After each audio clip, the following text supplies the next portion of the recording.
Oh, beautiful.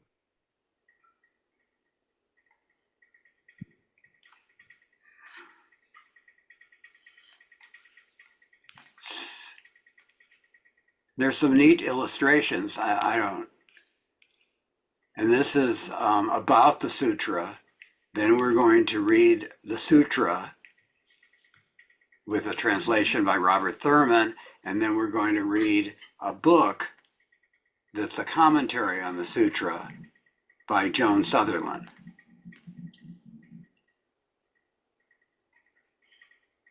And this a celebrity falls sick is a very famous thing, famous about Vimalakirti, because he says, I'm so sick, and he wants everyone to come visit him, but he's not really sick himself, but he's sick because other people are sick. So we'll read about that. And all these various people come to visit him, so we'll read about that.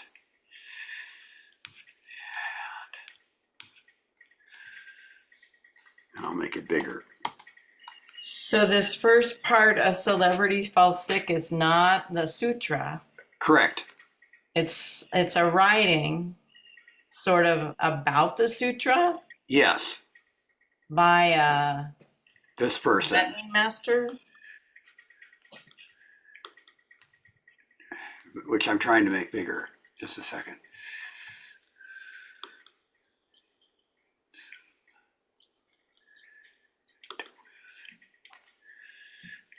How's that? Is that Very good? nice. Mhm.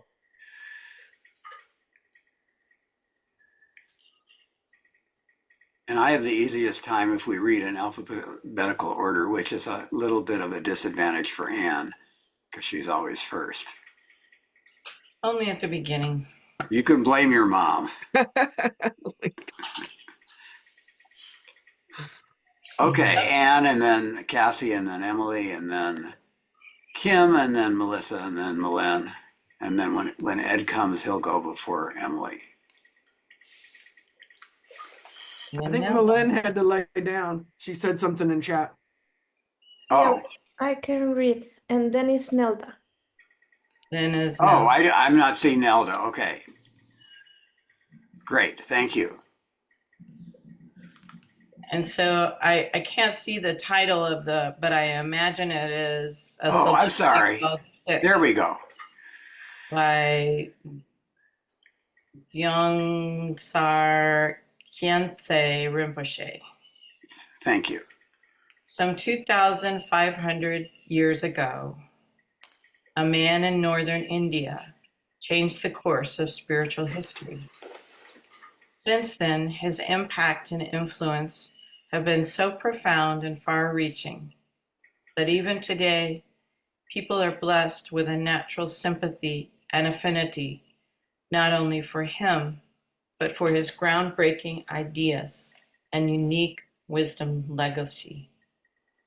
We are still deeply moved by his life story and fascinated by what the people of his time considered to be important. Their conversations intrigue us, and hearing about what they wanted to achieve inspires and motivates us. At the same time, to a modern mind, many stories sound utterly fantastic. How can people like us even attempt to enter into the spirit of that era, or believe, let alone appreciate, a single word of the brilliantly profound sutra contained within this book?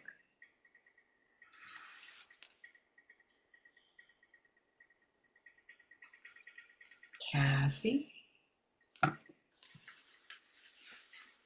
I lost my microphone, sorry. Our only hope is to use our imaginations, our minds. After all, what else is there? As the great Indian man himself said, there is nothing but mind. And if, by getting to know the fabulous stories recorded in this sutra, we can, in the process, shower a few blessings on both ourselves and others, and perhaps even draw a little consolation from them, then why not? Why not loose our imaginations and immerse ourselves in the ancient and phantasmagorical tales known as the Sutra of the Teaching of Vimalakirti, or the Vimalakirti Sutra? Wait, I just have a question. Whose one is referring as the old Indian? How does it say? The old Indian man himself. Uh-huh. I think he's referring to Buddha. Thank you.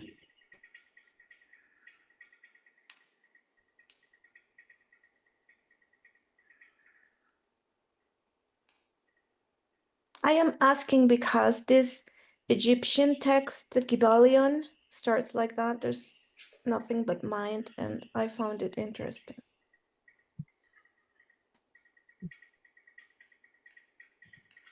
I was when I heard about phenomena, I was interested. I was like that even the mind is phenomena. Even these magical thoughts are phenomena. It's not just things that you can order from Amazon.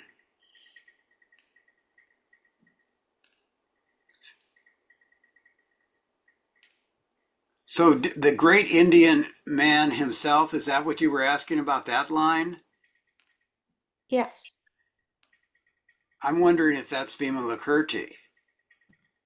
That's the impression I got. Yeah, so, okay, let's go on. Setting the scene. So, E. Setting the scene.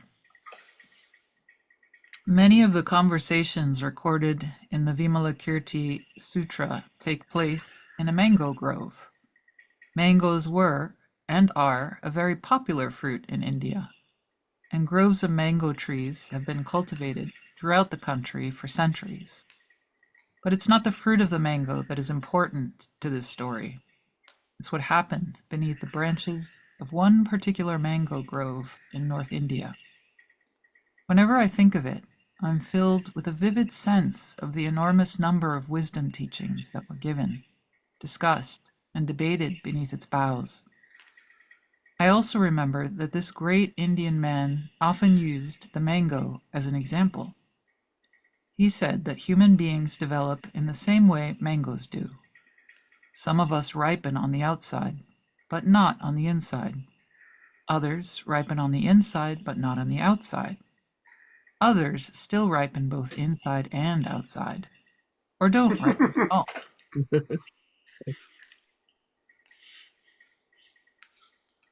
That's beautiful. I think it's Kim.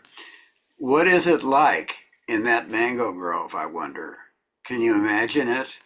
The heavy, sweet scent of ripe mangoes, each surrounded by a swarm of honeybees, all those irritating flies, the ubiquitous steaming cow pats, the black buffalo with shining coats and oiled horns, love, long, prickly grass swaying in the hot, dry wind, and of course, the air thick with clouds of red and yellow dust. In the midst of all this sat a man. For the sake of clear communication, let's label him the Tathagata, which would be the Buddha. And around him sat his many disciples. But maybe Tathagata is also used for Vimalakirti, I don't know. Around him sat his many disciples, bodhisattvas, arhats, monks, kings of gods, kings of asuras, kings of men, and their considerable entourages.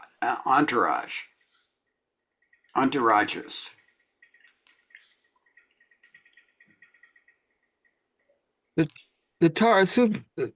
Can you say it for me again? Tathagata. Thank you. Tathagata. Okay. Tathagata. Mango Grove wasn't far from the ancient city of Vasili. which today lies in Bihar, a mere 20-hour train ride from Delhi. Presently, Bihar is one of India's poorest states. Its corrupt politicians are infamous for having betrayed the wishes of the Bihar people by perpetrating the caste system solely to retain their hold on power. By contrast, 20,500 years ago, Vaisali, which ironically was the world's first great republic, was famous for being the capital city of the widely influential Tagathara. Look, no, the Kavya clan, the birthplace of the founder of Jainism, and where the Tagathara gave his last teaching before his paran, paranivia, No, nirvana, paranirvana. oh, paranirvana. I'm That's when sorry. he goes, when he dies. Right. Sorry. That's all right. The Vimalakirti Sutra opens with a grand procession made up of 500 young Likavyas. They walked all the way from Vaisali to the mango grove with the sole intention of visiting and making offerings to the Tathagata. Crowds always gathered around the Tathagata wherever he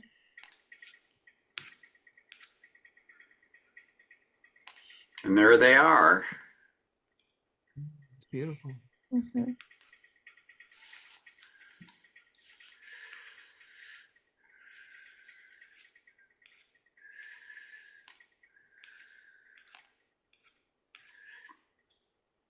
Wherever he, went. okay.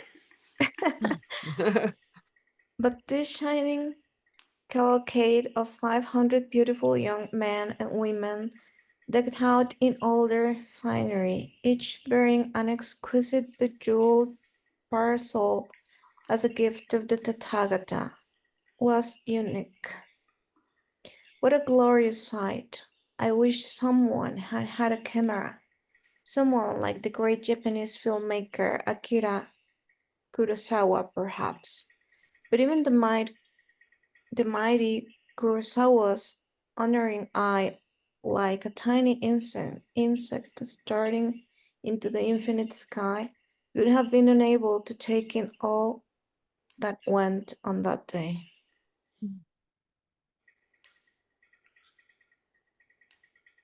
What happened next is a little hard for modern, skeptical, narrow minded people like us to chew on.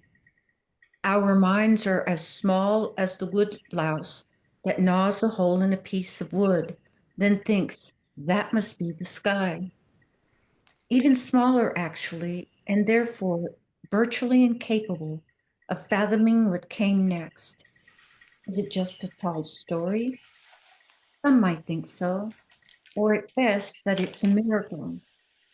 But most people are likely to ignore the whole thing, which is why I must now finally tune our minds so that we can at least attempt to understand what went on that day.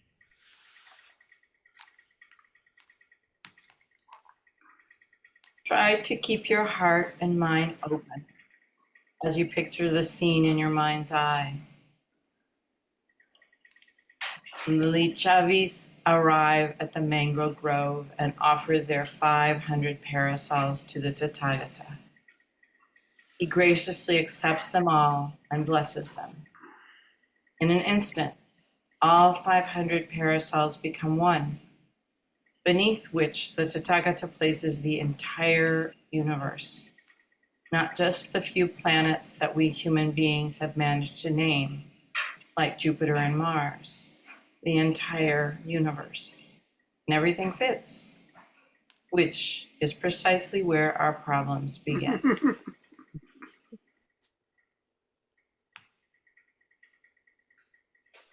Our fixed dualistic minds have become accustomed to the idea that even three people are too many to fit under a single umbrella on a rainy day. So, how did the Tathagata manage to fit the entire universe under one ornamental parasol? Was he exercising his miraculous powers? The ability to perform miracles is one of the many unique qualities of a sublime being. So isn't that the most likely explanation? Or was it nothing more than a magic trick? So, Cassie, I know you work with kids. Would they have trouble understanding this? The younger ones?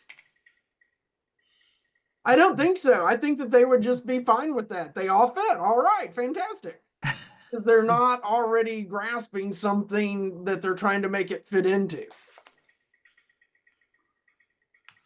But then when they get to be 10 or 12, they get more Then skeptical. they don't know things. Yeah. Then they know things. I taught that 5th and 6th grade. They weren't so cool. They're little adults.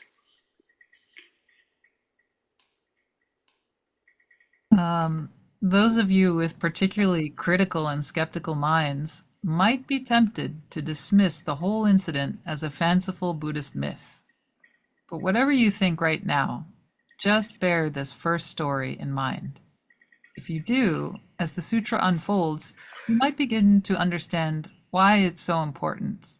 And even if you still can't accept it literally, at least you won't write it off completely.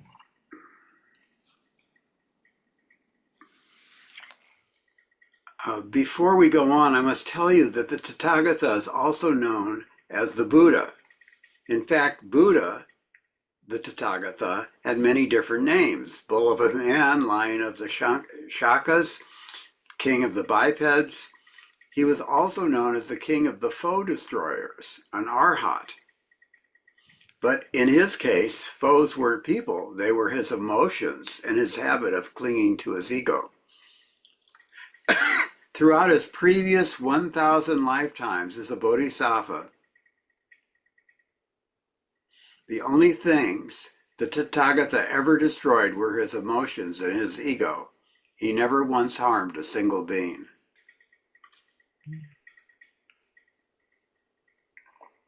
So what is an ahart? Oh, as opposed to Mahayana Buddhism, the Theravadins believe that it's going off, not returning until all people are saved, which the Mahayanas believe.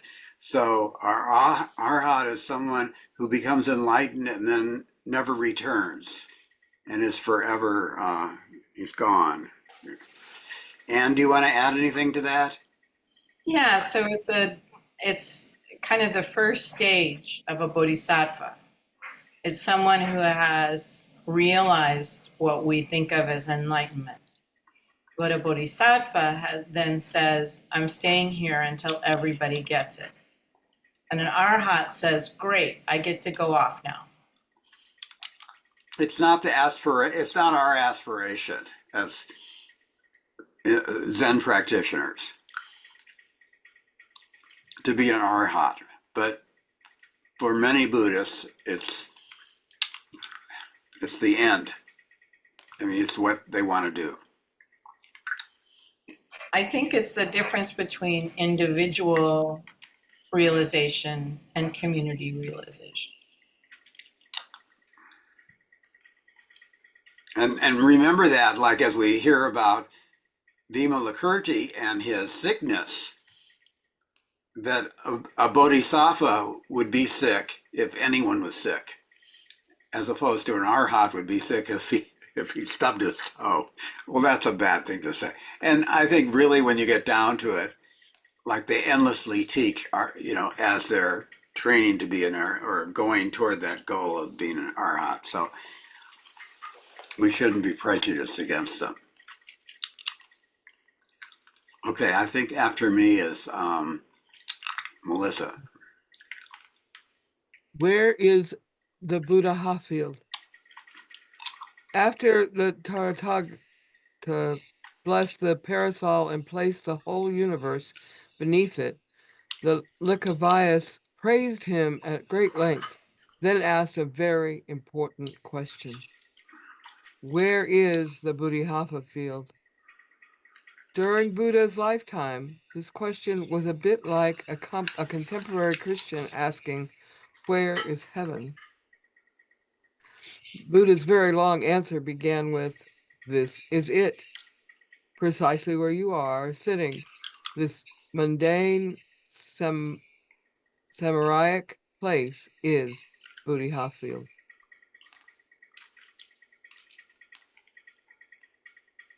As he continued to speak, one of his closest disciples, Sariputra, surveyed the dust, thorns, and of course the cow paths that surrounded him and thought, how can this place be a Buddha field?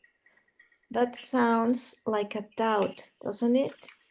But in this context, Sariputra's skepticism was a manifestation of the Buddha's blessings and is itself a crucial teaching, especially today when so many doubt their spiritual teachers and gurus, the spiritual path teachings, and their fellow spiritual seekers.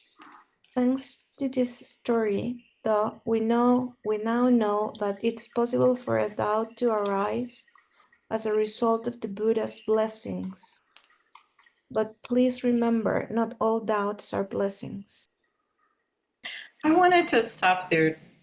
I would like to hear what people think about this, what the writer is saying, that Shariputra's skepticism was a manifestation of the Buddha's blessing. And then he talks about a doubt not all doubts are blessings. But the skepticism was a manifestation of the Buddha's blessing and is itself crucial. I don't really understand what he's trying to say there. Does anybody have any thoughts about that? The only thought that I have is that the Buddha said, and I'm paraphrasing, experience and find out for yourself. And so I think one of the results of the Buddha's giving us freedom to test his words and find out for ourselves is a manifestation of that very blessing where the Buddha said, go find out for yourself if these teachings are true. Live the experience of these teachings. That's how I heard that. I think that's I think that's so well said. And I think too that a lot of times the result of doubt is investigation, right? If you doubt something, you want to find out more about it to see whether it is what it says it is or whether it's something else.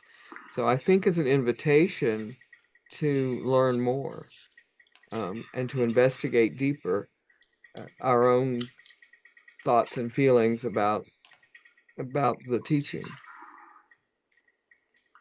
Thank you. I like that kind of curiosity.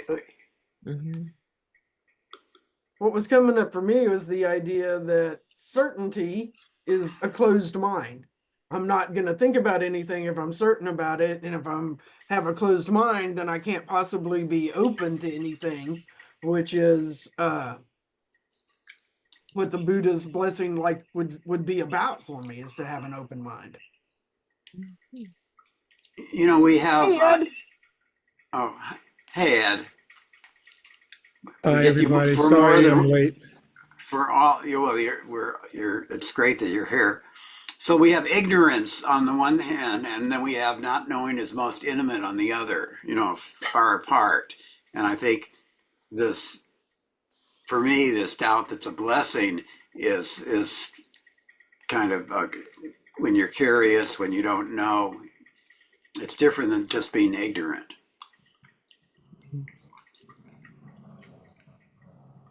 How are you defining ignorance? Thinking you know something. Uh, Thinking you know something that somebody else says is not right? I mean, it's kind of a yeah. circular argument. Well, having fixed views is certainly an example of ignorance, believing you know the path. What do you think?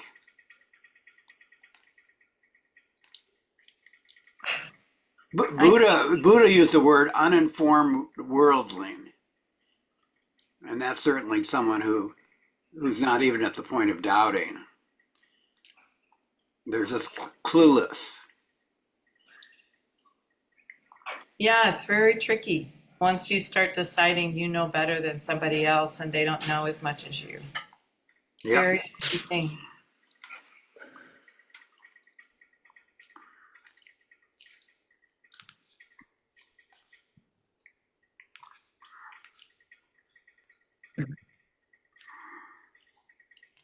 Although none of the other bodhisattvas had any trouble accepting that dirty, barren Bihar was a Buddha field, Shariputra just couldn't see it. 21st century Bihar is the noisiest place on earth. Is it Bihar or BR? I don't know. Whichever, it's the noisiest place on earth. It's also desperately overcrowded. Bollywood music blares from every window and car horns honk continuously day and night. As crooks and gangsters control the state, it's also very dangerous. I'm told that the ordinary Biharis are more afraid of the police than they are of dacoits and street gangs. Sounds a little like New York.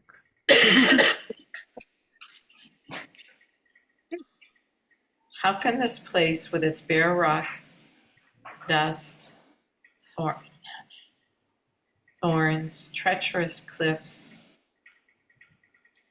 and searing heat be a Buddha field, thought Shariputra. The Buddha, instantly aware of what was passing through Shariputra's mind, quickly explained how, then blessed Shariputra so that he too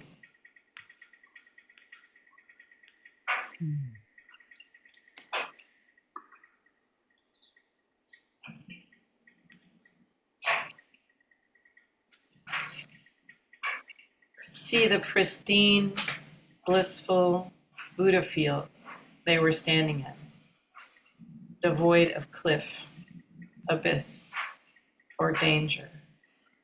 Let's call it a real Buddha field for now.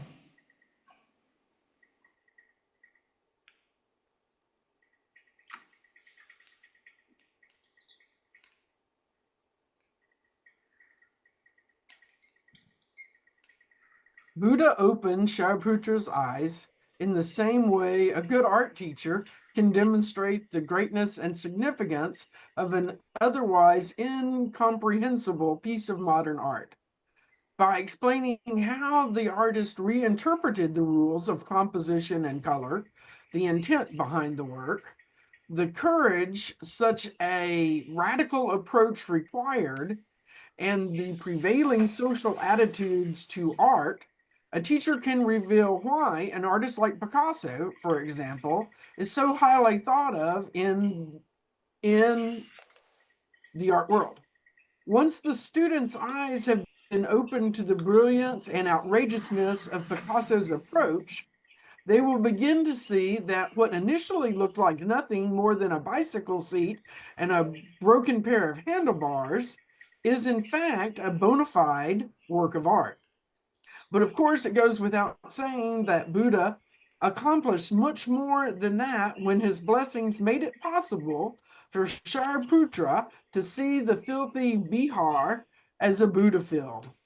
It also marks the beginning of the Vimalakirti Sutra's exhaustive discussion about just how different each individual's perception of the world really is. Welcome, Donna. It's your turn to read. Thank you, Kim. My turn to read? Yes. You came just in time. I'm not sure how to say that name. Vimalakirti. Say it again. Vimalakirti. Vilma, Vima. Vima, Vima, Vimalakirti. Vimalakirti. Yeah. You must be wondering why this text is called Ilama Kirti Sutra. Most of us know that sutras belong to India's rich literary tradition. A sutra can be a record of teaching or a manual or simply a collection of aphorisms. Aphorisms. Aphorisms? That's wise sayings, Oh, okay. like an Like apple the a day. yoga, like the Yoga Sutras Yeah. of Padarology, or even the Kama Sutra. So where does this sutra get its name?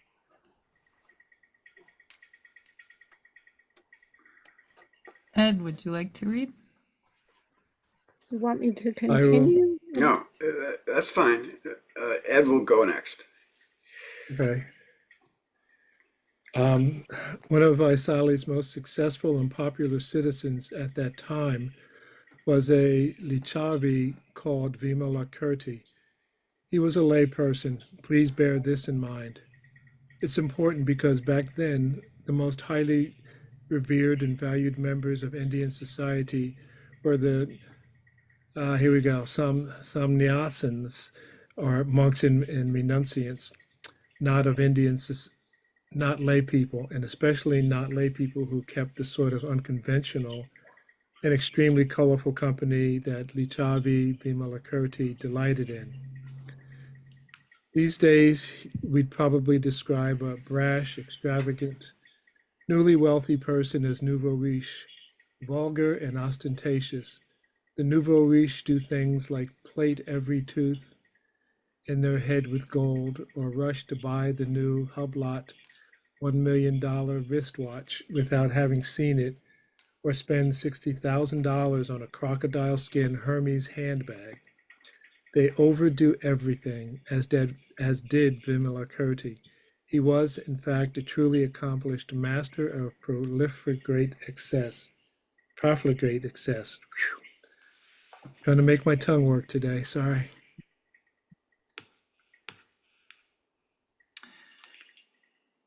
When I think of Vimalakirti, I see him surrounded by a superabundance of sinful luxury and attended by a legion of ravishing girls.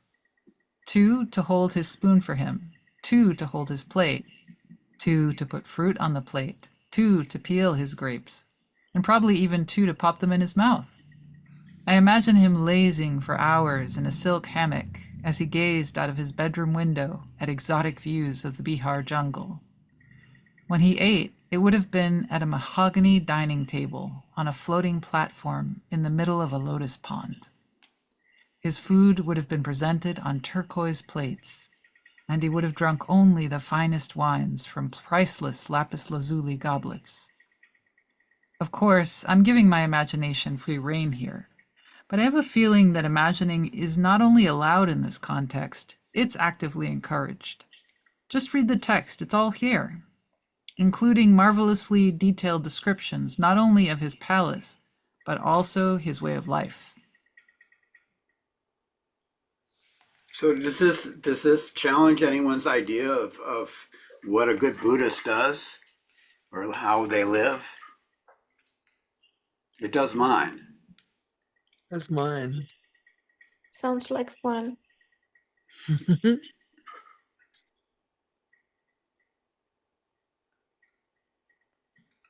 Oh, I think I'm next. I feel certain he frequently visited what he would call bars, where he drank intoxicating substances from tall jade cups. As for the 7-star pleasure houses of that time, I have no doubt that he would have been a much-loved regular. Deluded, petty-minded creatures like you and me have no hope of imagining what those high-class pleasure houses were like, nor do we have the words to describe them. Luxurious whorehouse, perhaps. Were we to visit such a place, even the coyest of glances from one of the sultry, voluptuous girls who worked there would send us spinning into a whirlwind of fantasy. So I was under the impression he went there to improve the girls, but it sounds from this that I was all wrong. You're such an innocent. I guess. I think it also kind of Vimalakirti. speaks to, oh, sorry. It kind of speaks to like how we separate out parts of ourselves. And if, somebody is imbibing and doing these different things, they would either hide that and keep it separate from everybody because they would, inherently feel like they would be judged or something. Whereas this is kind of acknowledging that, it's all included, that there's not a part of us that should be set aside. I like that, He also Cassie. sounds Thank you. very gay to me. I'm just like, they say girls and all this stuff, but I'm picturing some, boas and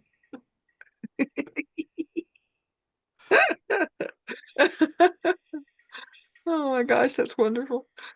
Vimalakirti regularly rubbed shoulders with kings, scholars, ministers, warlords, generals, and of course, obscenely rich and clever businessmen. But he was also a kind and generous philanthropist who visited schools and took care of children. Wherever he went, he greeted everyone he met, regardless of their caste or occupation, even the farmers and road sweepers. As a result, in spite of all his moral shortcomings and depravity, he was universally loved, respected, and adored. He was an amazing character. So this paragraph raises so many questions for me about practice. Because I know it is possible we all have our dark and shadowed places, right? And we all have our bright and luminous places, gifts and talents. So at what point does the balance get tipped? At what point do those dark places and the I guess the gravity of that darkness obliterate the amazingly brilliant parts? You might have an exceptional writer who knows how to write the walk but not walk it. And might have someone else who talks the walk but also doesn't walk it. And then anyway, and on and on. There are many examples. So this just, this raises that question for me. And I know in our practice, all are loved and all are Buddhas who sometimes do unskillful things or make wrong decisions. I, by the way, have a really hard time on that when it comes to rapists and pedophiles. So just saying. And so is it bad to be obscenely rich? I think this is, it sort of talks about whatever you are, be honest about what you are. And that will be greeted with respect, I think, and admiration, I think. Well, That's, in, I was I'm con- sorry, go ahead. just that's a very good and I think accurate way to state it, Emily. I know back in New Jersey, where I originally came from, um, there were a lot of mafia people with the Italians, and they did everything from breaking kneecaps to slicing and dicing people and putting them in concrete in new building things. Yet and still, they donated stained glass windows in churches. They made sure that places for food lines and everything were there. And it was no mystery what they were, who they were, but people respected them and liked them and kind of not turned a blind eye to what they did, but didn't let that be the only way that they looked at them. Nonetheless, there is no redeeming quality in those non-right actions that they took, but somehow people were able to look at them and respect them and allow for that expression of human behavior. And I guess maybe part of what's being asked here is, even if you feel you're walking as a bodhisattva, does that mean there can be no expression of the range of human behavior or misbehavior? Right. And the whole Okay. non-dual thing, dividing it up into left and right and wrong is, we started this part with non-dualistic thinking. So that the shadow has to be incorporated or we'll never, accept our own self. Okay. I think that one of the very most important sentences, though, is wherever he went, he greeted everyone he met, regardless of their caste or occupation, even the farmers and the road sweepers. As a result, in spite of all his moral shortcomings and depravity, he was universally loved, respected, and adored. I think that when you are seen by someone who you don't think will see you, that I think that is so powerful that sometimes it's easier to not look at the moral shortcomings, but to see that he sees you or she sees you, and that is one of the most important things in the world, to see somebody for who they are, or just to see them. That doesn't happen very often. I think it's also really interesting to think about when this sutra was created and what was acceptable, what was moral behavior, what was immoral behavior, what was acceptable socially, what was depravity, what was integrity, were probably really different than the way that we see it today. And one more thing, I wonder if police officers who work criminal homicide would have a hard time being Buddhist. Just wondering. It's easy to talk about this in the abstract, but when you're exposed, and I'm not a police officer, never have been, when you're exposed to various levels of, for lack of a better word, depravity, I just wonder how hard it is to maintain a Buddhist everything's welcome mind.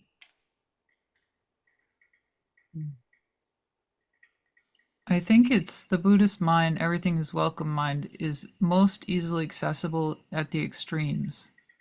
So when you're like really content and when you're really suffering.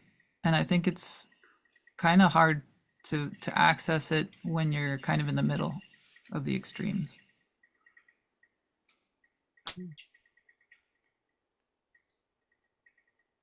I like that, Emily. That's very interesting.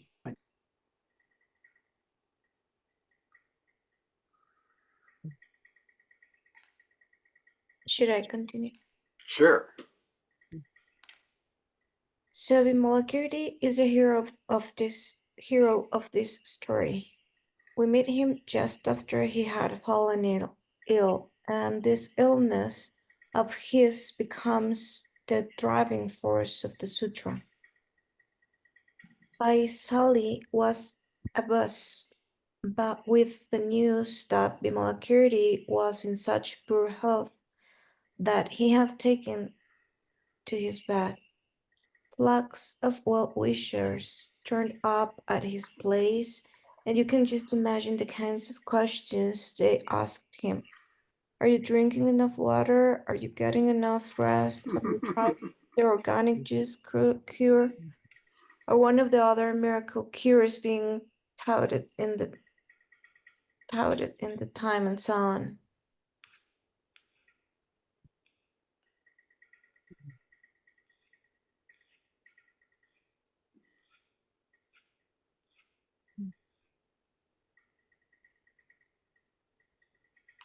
Yes, these are the cures.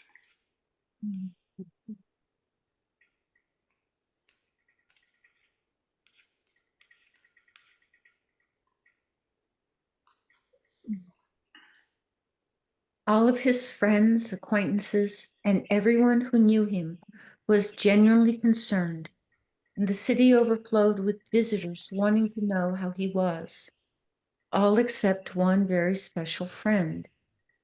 No word yet from the Tathagata? Thought Vimalakirti. I wonder why. And miles away in the mango grove, the Buddha knew exactly what Vimalakirti was thinking. Do you want me to finish that off? Sure. What followed inspired some of the most penetrating philosophical exchanges ever to have taken place on this earth. And it was all triggered by the hurt feelings of a sick, rich man who felt neglected because his most beloved friend hadn't come to see him. What a wonderful way to begin a story.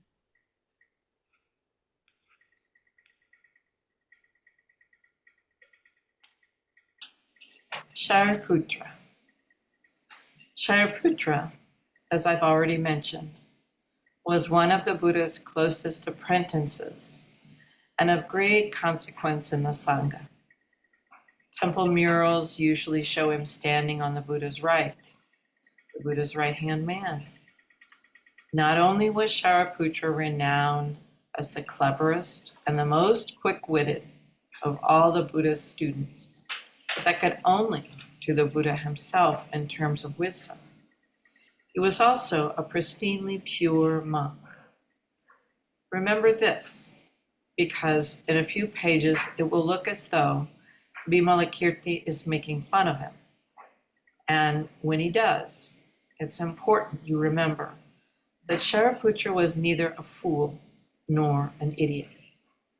And isn't this interesting in terms of the Heart Sutra? You know, we could come to the conclusion that Sariputras didn't understand all of this stuff that Buddha was, that Avalokiteshvara was trying to tell him about, but to think that he's so brilliant. It's something I've never understood, except that he's kind of a sounding board for these ideas.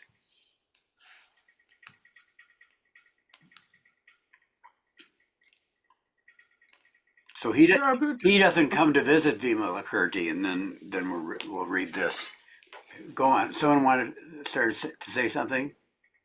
I was just going to start reading the next paragraph. I thought. Oh, great. Thank you. Shariputra said to the Buddha, "You should go to Vasali and ask for Lichifa Vimalakirti. He's not well, poor man, but he's always been a good friend of the Sangha, and I'd like to visit him on my behalf to ask how he is." Shariputra listened attentively and respectfully to his master's request, but he didn't immediately reply. The other disciples were surprised. Usually, if the Buddha asked Shariputra to do something, he would have virtually completed the task before the Buddha had even finished his sentence. So why, they wondered, did Shariputra hesitate?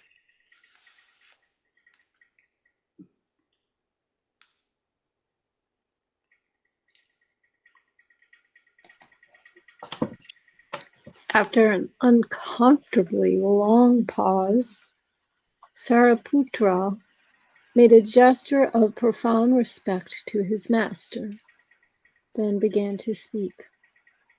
"Oh no, please, my lord, please don't send me." He then told the Buddha about his most recent encounter with Vimalakirti. Sariputra was meditating peacefully in the shade of a great tree when suddenly Lachavya Vimalakirti appeared before him as if out of nowhere. "No, no, no, Sariputra," said Vimalakirti, frowning. "What you're doing is all wrong. That's not how you meditate.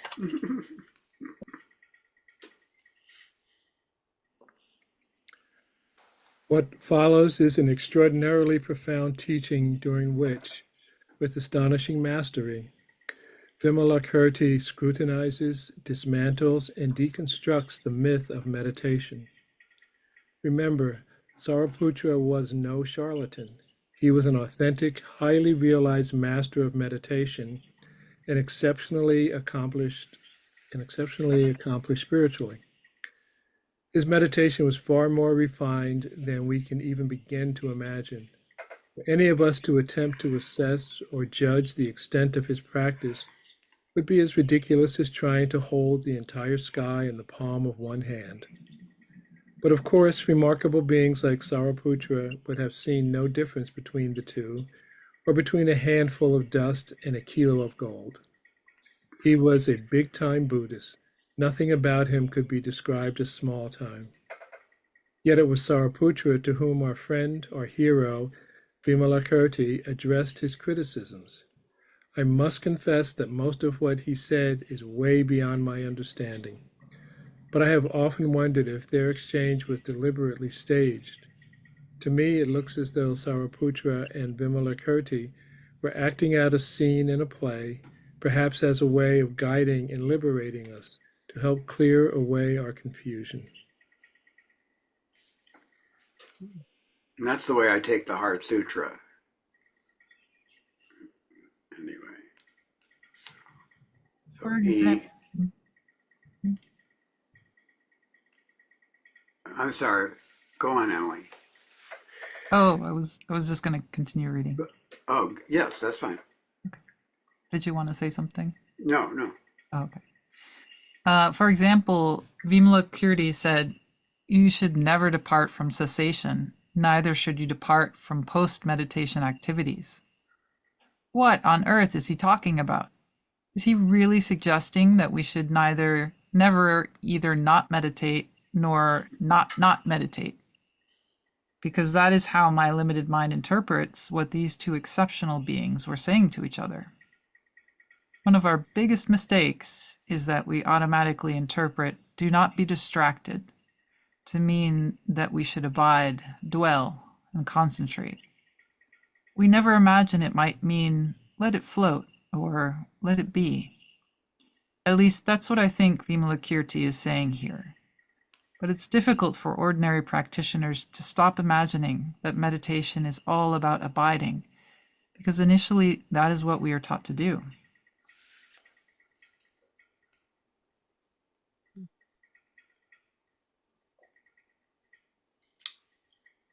Can you imagine one of today's meditation instructors telling you that you shouldn't concentrate? I'm trying to imagine that. Those of us who try to practice samatha meditation now and then, never often enough, obviously, think that the right thing to do is to sit on a cushion and not to browse the internet. But even when we are sitting on a cushion, our minds are distracted.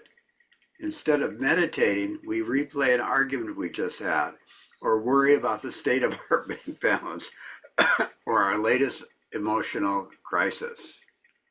And there it is. Looks like one of your drawings, Kim. So I was going to say. It's a crisis.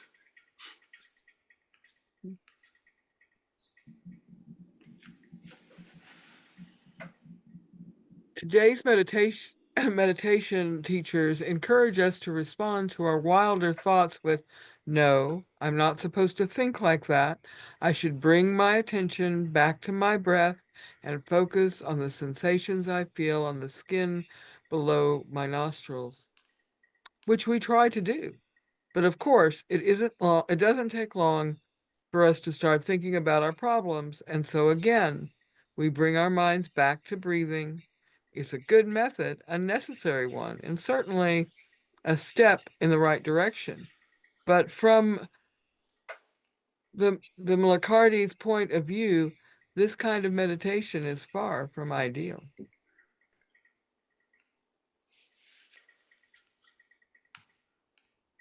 I was wondering if we are going to stop here or Well, what do you want to do? Let's see how much more there is.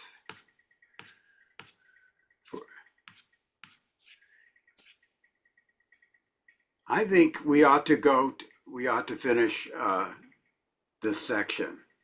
What about the rest of you? I'm really into it. I would like that. Well, that's a lot of votes. Where do we go? So is this where we are? I think so. So if you happen to be listening to music, go ahead, listen to the music. If you are chopping an onion, go ahead, chop your onion. As you chop, if your nose tingles, go ahead and scratch it. Do not try to escape activity. Be mindful, but also be active. Meditation isn't an excuse to stop doing things, but that is exactly what we end up doing or not doing. What do you think about when you hear that, when you hear the word meditation, your safu, not your chopping board, or sitting with a straight back, gazing at your shrine, not going for a swim?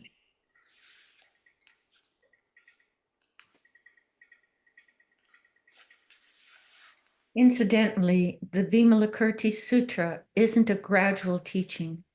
It falls into the highest category of teachings on the definitive meaning, nitartha in Sanskrit. Nitartha in Sanskrit. But just because you are reading a high teaching that contains all manner of extraordinary statements, don't now despise or look down on the gradual path. And don't kid yourself that you are ready to let go of the basic teaching. Remember, you are not Sariputra. One of us is a practitioner. One more time. Not one of us is a practitioner of his caliber.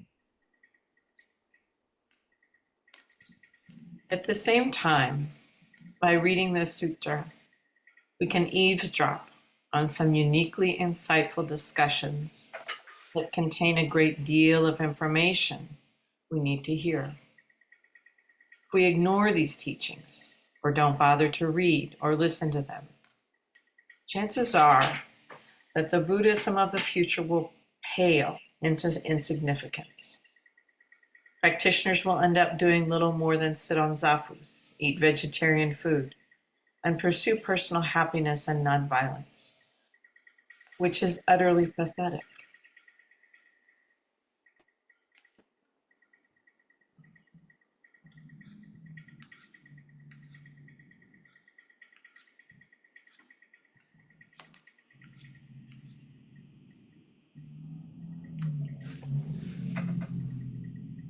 I've been told that a smile is currently a hashtag for Buddhism. It's so embarrassing. Vimalakirti would never have tolerated it. If he were alive today, he would ruthlessly rip apart and demolish the so-called spiritual teachings that are currently being touted as the truth. What would he have to say about Buddhism's smile hashtag and using mindfulness as therapy, I wonder? If Buddhism had a hashtag, it would be meditate and don't meditate at the same time. Otherwise, you're not doing it right, which is what Vimalakirti said to Shariputra. He also said you should meditate as if you were already a stainless, immaculate, sublime being, but without giving up your ordinariness. Be sublime, but don't give up the mundane. That's how you are supposed to meditate. Of course, you must also concentrate and you mustn't get distracted. But that shouldn't stop you from using your senses.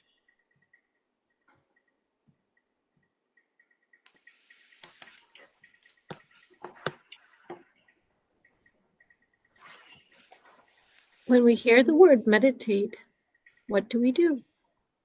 Many of us immediately close our eyes and attempt to escape our present reality. Vimalakirti Vimalakirti seems to disapprove of this approach. Beginners often find that closing their eyes helps. But if you have to close your eyes, shouldn't you also block your ears and your nose? What about touch? What about all the feelings that come through your skin? And the most difficult one of all, how do you block off your mind? Yet, even if you manage to do all that, it's not possible to perfect meditation merely by turning off your senses. And it is my guess that this absurd blocking out is what Vimalakirti is making fun of. But I must repeat that I can barely fathom a fraction of what is going on between Vimalakirti and Sariputra in this one sentence, let alone in the rest of the sutra.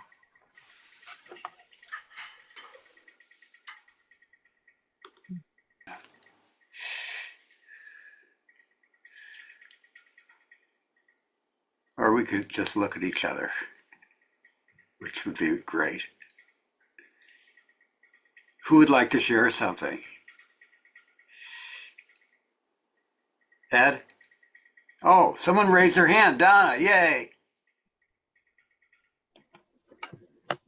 Can I share my screen, please? Oh, sure. Just a second. Okay, Okay, thank you. you're authorized. All right, let me see, share screen.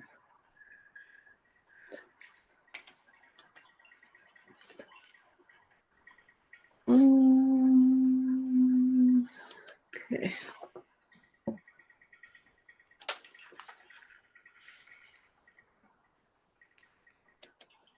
Can you see my screen? Yeah, could you tell us a little about it? Yeah, so this is I wanted the girl meditating, and I wanted her to do 3 different things at the same time: reading the book, walking, and cooking on the stove. So just showing something that's stuck with me, I guess, is about the I don't know how to explain it, that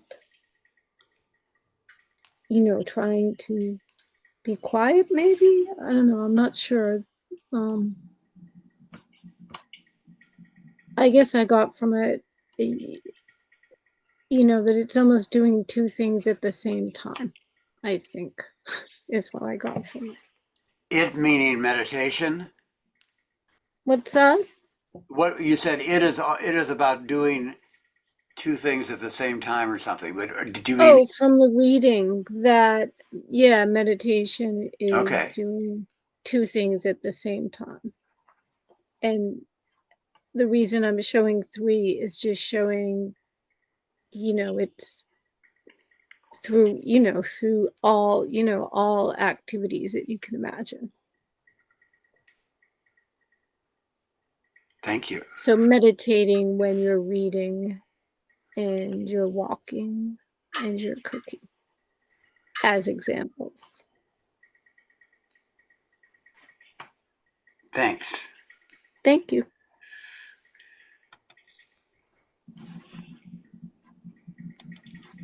Someone else? Oh, since we don't have time, I won't read, but I will tell you the little bit of story that this whole thing reminded me of. My friend just wrote a very wonderful story, and the story is about how she learned to calm her mind and get away from all the fuzziness and static and all of that.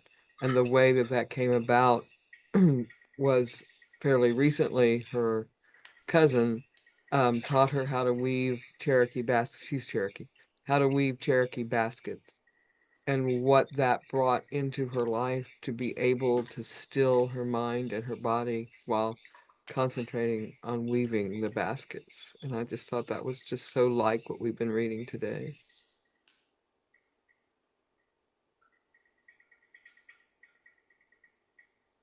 Ed, are you raising your hand? Yeah, since you were going to voluntold me earlier. I'm sorry I missed the beginning of this, but oddly enough, it brings up three things that were primary in a pretty serious discussion I was having earlier today with someone. And I'll just try and summarize in the three main points that were being discussed was how to become more realistically you, and obviously, whether I'm a party boy or I'm a monk, there's those different things going on there. The second thing that came up was metaphorically how strange it is that what might sustain you might also drown you in certain ways. And I think there's some undercurrents of things that we just read here today. And then the third point, which echoes back to the first point for me listening to this, is that we take turns at being the mountain or being the erosion, where we might be influential or we might be diminishing.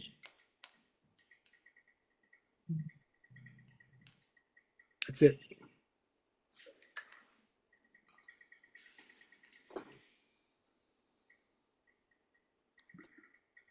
So I had an inner soundtrack on this, and it was the In Vogue song of Free Your Mind and Your Ass Will Follow. So the whole time I'm writing, I've got that kind of playing in there. And I ended up just like doing a few sentences of Vimalakirti. This is what I heard. And that this is going to sound crazy every time we interpret it with a dualistic mind. The kingdom of God is within, is here and now. Only elusive if you think you have to die first. Expand your mind and your ass will follow. Have a Thanks, Cassie.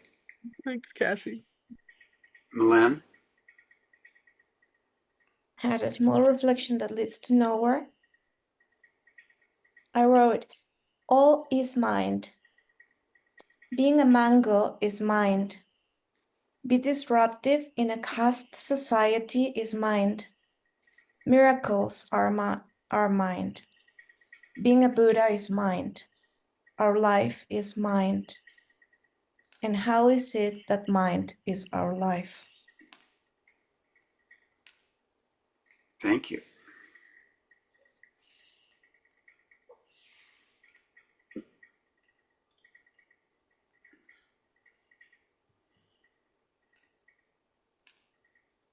Um, Today I met a tall man who might have been a Viking in centuries past. And he was a dizzy man, easily thrown off his center of gravity with an eye blink or a small pebble on the ground. And with each room of testing that we ran him, the story of his years of existence became more and more clear. He'd been wandering in a fog, becoming more and more accustomed to absolute uncertainty, trudging along as if thunderclouds had not descended upon his shoulders.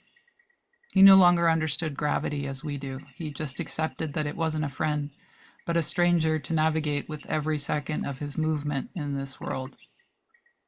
But he wasn't hiding himself. He was just trying to be the best version with each turn of his head, sitting up from laying down, taking a breath, waiting for the sparkles and blurred lines to subside, standing up, taking a breath, waiting again, taking a step, one foot forward and then another, reaching out to a wall to steady himself and try again.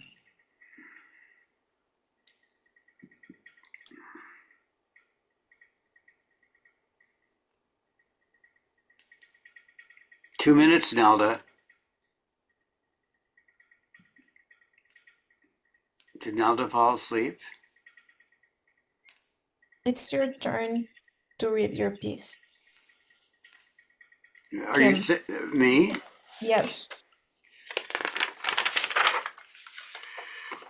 Was he really a good man who did bad things, or was he someone who just wanted to enjoy life to the fullest in every way he could? Can we judge with our morals someone else's morals? And what is the meditation and don't meditate and don't meditate? Certainly to meditate perfectly is a yogic act that few can achieve, and to what end? V maybe felt that it was just an escape and not worth the time. What can we do with an active mind that is true to its nature? We haven't learned yet about V's illness, but we did learn that he wasn't afraid to really be an original and very practical teacher. Okay, well, there's a few seconds left.